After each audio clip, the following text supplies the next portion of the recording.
প্রতিটা ক্ষেত্রেই আমার ঈমান যখন সাহাবায়ে কেরামের ঈমানের সাথে মিলে যাবে তখন আমি সফলকাম। আমার আমল যখন সাহাবায়ে কেরামের আমলের সাথে মিলে যাবে তখন আমি সফলকাম। আমার ঈমান যদি সাহাবায়ে কেরামের ঈমানের সাথে না মিলে, আমার আমল যদি সাহাবায়ে কেরামের আমলের সাথে না মিলে, আমার এই ঈমান, আমার এই আমল কোনো কাজে আসবে না। মুসল্লিয়ানে কেরাম, আমরা এখন দেখতে পাই সাহাবায়ে কেরামকে নিয়ে সমালোচনা হয়, সাহাবায়ে কেরামকে গালমন্দ করা হয়। একজন এই কুলাঙ্গার অ্যাক্টিভিস্ট আছে, online activist, content creator Sulaiman, সে রাসূলুল্লাহ সাল্লাল্লাহু আলাইহি ওয়াসাল্লামের সাহাবীগণকে নিয়ে সে সমালোচনা করেছে। আরে তোর মতো হাজার সুলাইমান কুলাঙ্গার যদি সাহাবায়ে কেরামকে নিয়ে সমালোচনা করে, সাহাবায়ে কেরামের মান মর্যাদা সামান্য পরিমাণ কমবে না।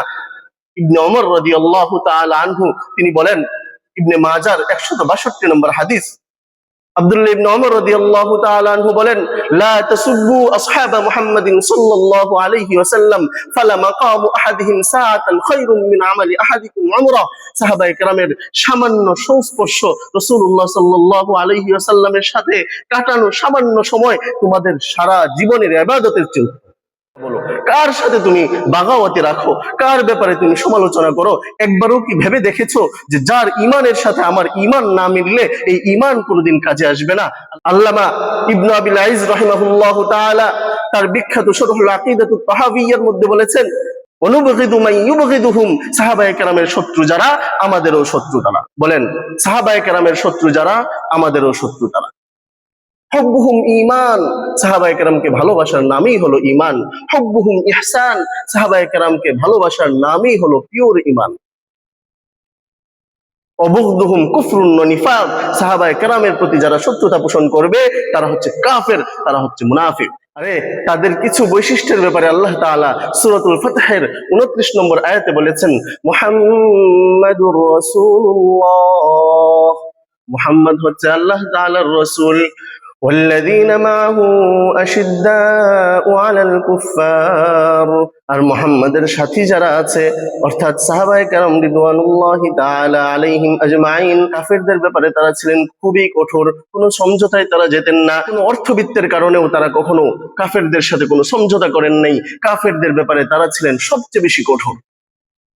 রুহামাউ বাইনাহুম, তারা পারস্পরিক ছিলেন খুবই সৌহার্দ্যপূর্ণ, তারা পারস্পরিক খুবই সৌহার্দ্যপূর্ণ আচরণ করতেন, তারা নিজেদের মধ্যে খুবই নরম দিল ছিলেন। তারাহুম রুকআন সুজদা, তাদেরকে তুমি দেখবে যে তারা সবসময় ইবাদতের মধ্যে কাটিয়ে দিয়েছে, তাদেরকে তুমি রুকুকারী অবস্থায় দেখবে, তাদেরকে তুমি রুকু করা অবস্থায় দেখবে, তাদেরকে তুমি সিজদা করা অবস্থায় দেখতে পাবে। ইয়াবতাগুনা ফাদলাম মিনাল্লাহি ওয়া রিদওয়ানা, তারা সব সময় আল্লাহ তাআলার অনুগ্রহ, আল্লাহ তাআলার সন্তুষ্টি কামনা করে। আজকে তুমি কার ব্যাপারে কথা বলো, কার সাথে তুমি বাগাওয়াতি রাখো, কার ব্যাপারে তুমি সমালোচনা করো? একবারও কি ভেবে দেখেছো যে যার ঈমানের সাথে আমার ঈমান না মিললে এই ঈমান কোনোদিন কাজে আসবে না?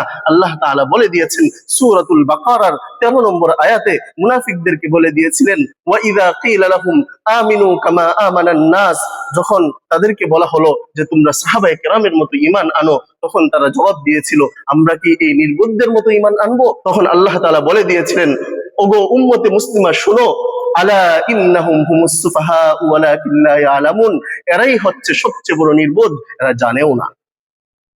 সূরাতুল বাকারার 137 নম্বর আয়াতে আল্লাহ তাআলা বলে দিয়েছেন, ফাইন আমানু বিমিসলি মা আমানতুম বিহি ফাকাদ ইহতাদাউ, তারা যদি তোমাদের মতো ঈমান আনে তাহলে এই ঈমান তাদেরকে হেদায়েত দিয়ে দিবে, এই ঈমান তাদেরকে জান্নাতে পৌঁছে দিবে।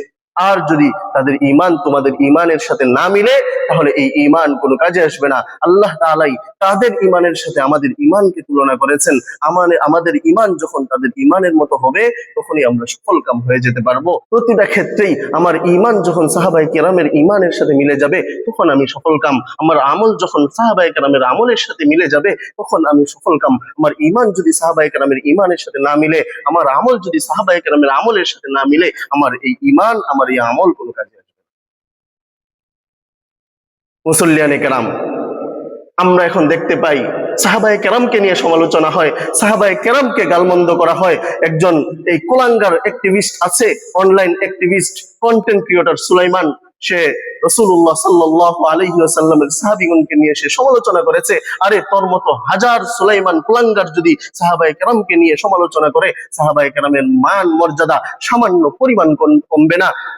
ইবনে ওমর রাদিয়াল্লাহু তাআলা আনহু তিনি বলেন, ইবনে মাজার 162 নম্বর হাদিস, আব্দুল্লাহ ইবনে ওমর রাদিয়াল্লাহু তাআলা আনহু বলেন, লা তাসুব্বু আসহাব মুহাম্মাদিন সাল্লাল্লাহু আলাইহি ওয়াসাল্লাম ফালা মাকামু আহাদিহিম সাআতান খায়রুম মিন আমালি আহাদিকুম উমরা।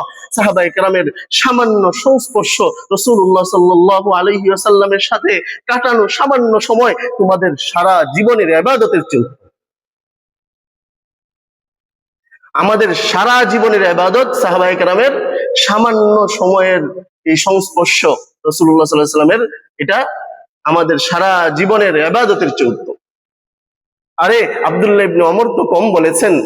আবু দাউদ শরীফের 4650 নম্বর হাদিসের বর্ণনা, সাহাবায়ে কেরামের সামান্য ইবাদত, অল্প একটু ইবাদত আমাদের সারা জীবনের ইবাদতের চেয়ে উত্তম। ওয়ালাউ উম্মিরা উমর নূহ, যদিও হযরত নূহ আলাইহিস সালাতু ওয়াস সালামের সমান হায়াত দেওয়া হয়, অর্থাৎ 950 বছর হায়াত দেওয়া হয়, সারা জীবন যদি দিনে ইবাদত, রাতে ইবাদত, দিনের বেলা সিয়াম, রাতের বেলা কিয়াম, দিনের বেলা রোজা, রাতের বেলা তেলাওয়াত করে কাটিয়ে দেই, তাহলে সাহাবায়ে কেরামের সামান্য ইবাদতের সমান আমাদের সারা জিন্দেগির ইবাদত হবে না। আল্লামা ইবনে আবিল আইজ রাহিমাহুল্লাহু তাআলা তার বিখ্যাত শরহুল আকিদাতুত তাহাবিয়ার মধ্যে বলেছেন, অনুবগিদু মান ইউবগিদুহুম, সাহাবায়ে কেরামের শত্রু যারা আমাদেরও শত্রু তারা। বলেন, সাহাবায়ে কেরামের শত্রু যারা আমাদেরও শত্রু তারা। হুব্বুহুম ঈমান, সাহাবায়ে কেরামকে ভালোবাসার নামই হলো ঈমান। হুব্বুহুম ইহসান, সাহাবায়ে কেরামকে ভালোবাসার নামই হলো পিওর ঈমান। অবুগদুহুম কুফরুন ওয়া নিফাক, সাহাবায়ে কেরামের প্রতি যারা শত্রুতা পোষণ করবে তারা হচ্ছে কাফের, তারা হচ্ছে মুনাফিক। আজকে আপনি মিলিয়ে নেন, সাহাবায়ে কেরামের প্রতি কারা বুগজ রাখে, কারা সাহাবায়ে কেরামকে নিয়ে গালমন্দ করে, কারা সাহাবায়ে কেরামকে নিয়ে সমালোচনা করে। আরে আপনি কেন সমালোচনা করবেন? আপনি প্রশ্ন করেন, হুজুর রাসূলুল্লাহ সাল্লাল্লাহু আলাইহি ওয়াসাল্লাম বিদায় হজের ভাষণে বলে গিয়েছেন, তোমরা কিতাবকে আঁকড়ে ধরো, কিতাবুল্লাহকে আঁকড়ে ধরো, আমার সুন্নতকে আঁকড়ে ধরো, তাহলে তোমরা পথভ্রষ্ট হবে না।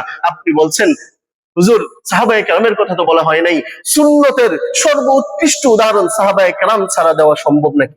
সাহাবায়ে কেরাম ছাড়া সুন্নতের সর্বোৎকৃষ্ট উদাহরণ দেওয়া সম্ভব নাকি? সম্ভব না। সাহাবায়ে কেরামই ছিলেন সুন্নতের সর্বোৎকৃষ্ট উদাহরণ। রাসূলুল্লাহ সাল্লাল্লাহু আলাইহি ওয়াসাল্লামের প্রতিটা কথা আমাদের মানতে হবে। তিরমিজি শরীফের 2165 নম্বর হাদিস, রাসূলুল্লাহ সাল্লাল্লাহু আলাইহি ওয়াসাল্লাম বলে গিয়েছেন, আসহাবী কান নুজুম ফাবিআইহিম ইকতাদাইতুম ইহতাদাইতুম, আমার প্রতিজন সাহাবী তারা হচ্ছেন আসমানের তারকা তুল্য, তোমরা যারই অনুসরণ করবা তোমরা হেদায়েত পাইয়া যাইবা। সুতরাং হেদায়েত পাইতে হলে সাহাবায়ে কেরামের অনুসরণ করা লাগবে না লাগবে না? বলেন, সাহাবায়ে কেরামের অনুসরণ করা লাগবে।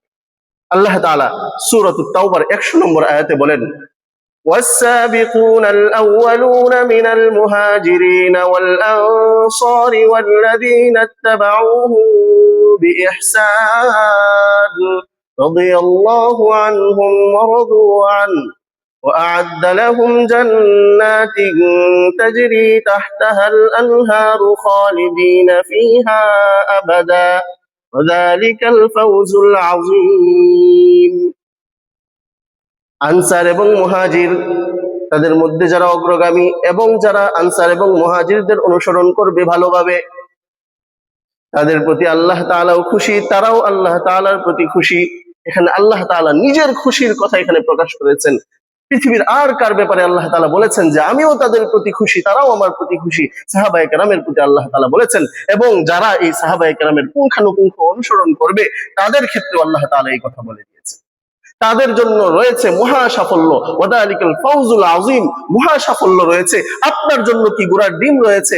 আপনার জন্য কি ঘোড়ার ডিম রয়েছে? আপনি সাহাবায়ে কেরামের সমালোচনা করেন। আল্লাহ তাআলা জায়গায় জায়গায় বলে দিয়েছেন, উলাইকা হুমুল মুফলিহুন, আল্লাহ তাআলা বলে দিয়েছেন, উলাইকা হুমুল ফাইজুন, আল্লাহ তাআলা বলে দিয়েছেন, উলাইকা হুমুল মুমিনুনা হাক্কা। আর আপনি এখানে বসে বসে সাহাবায়ে কেরামের সমালোচনা করেন, বলেন আপনি মানেন না সাহাবায়ে কেরাম সত্যের মাপকাঠি, সাহাবায়ে কেরামের ঈমান আমাদের ঈমানের মাপকাঠি, সাহাবায়ে কেরামের আমল আমাদের আমলের মাপকাঠি, সাহাবায়ে কেরামের সবগুলো কাজ আমাদের কাজের মাপকাঠি। সুতরাং আপনি যদি এটাকে না মানেন তাহলে সাহাবায়ে কেরামের কোনো ক্ষতি হয়ে যাবে না, ইসলামের কোনো ক্ষতি হয়ে যাবে না। সুতরাং আপনি মানলে আপনার লাভ, আপনি না মানলে আপনার ক্ষতি।